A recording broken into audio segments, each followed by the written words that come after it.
Pergerakan kebangsaan pada masa pendudukan Jepang. Dalam menghadapi tirani Jepang selama 3,5 tahun, bangsa Indonesia menerapkan berbagai strategi, mulai dari menggunakan cara-cara halus hingga perlawanan terbuka. Tahukah kalian mengapa sebagian pemimpin bangsa Indonesia bersedia untuk bekerja sama? Sebenarnya, para pemimpin kita mengalami posisi yang dilematis dalam menghadapi Jepang. Sebagai pemimpin, tentu saja mereka sangat ingin untuk melindungi rakyat dalam perjuangan menuju Indonesia merdeka. Namun, di sisi yang lain, Jepang sangat keras dan kejam dalam menuntut mereka membantu perang Jepang. Dalam situasi yang serba sulit, mereka menerima ajakan Jepang bekerja sama sambil tetap mencari cara untuk mencapai Indonesia merdeka. Kelompok yang bekerja sama dengan Jepang ini kemudian menjadi pemimpin dari berbagai organisasi bentukan Jepang seperti Gerakan 3A, Potera, dan Jawa Hokokai. Pada awalnya, para tokoh nasionalis akan dimanfaatkan Jepang untuk membantu meraih simpati rakyat. Namun,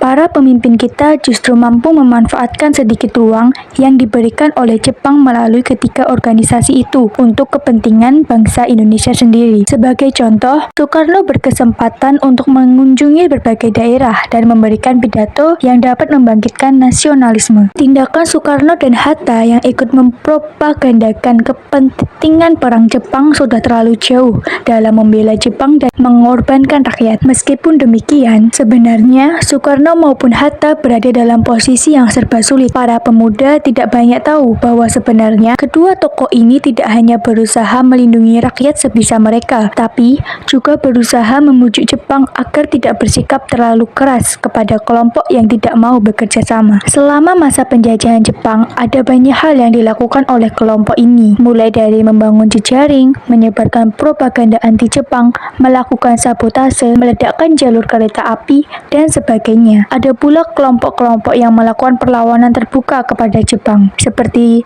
perlawanan di Aceh, perlawanan PETA di Blitar, dan perlawanan di Kalimantan Barat. Dalam perkembangannya, Jepang semakin terdesak dalam Perang Asia Timur Raya. Di tengah-tengah situasi semacam itu, pihak Jepang semakin memerlukan dukungan dari bangsa Indonesia. Agar bangsa kita mau terus membantu, maka Jepang memberikan janji kemerdekaan. Untuk merealisasikan janji itu, pemerintah Jepang di Jawa yang pada saat itu paling maju secara politik membentuk BPUPK atau Badan Penyelidik Usaha-Usaha Persiapan Kemerdekaan. Setelah menyelesaikan tugasnya, BPUPK kemudian dibubarkan pada 7 Agustus 1945, hanya beberapa saat sebelum Jepang menyerah. Untuk melanjutkan tugasnya, maka dibentuklah Panitia Persiapan Kemerdekaan Indonesia atau PPKI. Soekarno dilantik secara resmi pada 12 Agustus 1945 sebagai Ketua PPKI saat Jepang sudah diambang kekalahannya pasca pengeboman Nagasaki dan Hiroshima oleh Amerika. Apa saja sih dampak pendudukan Jepang di Indonesia?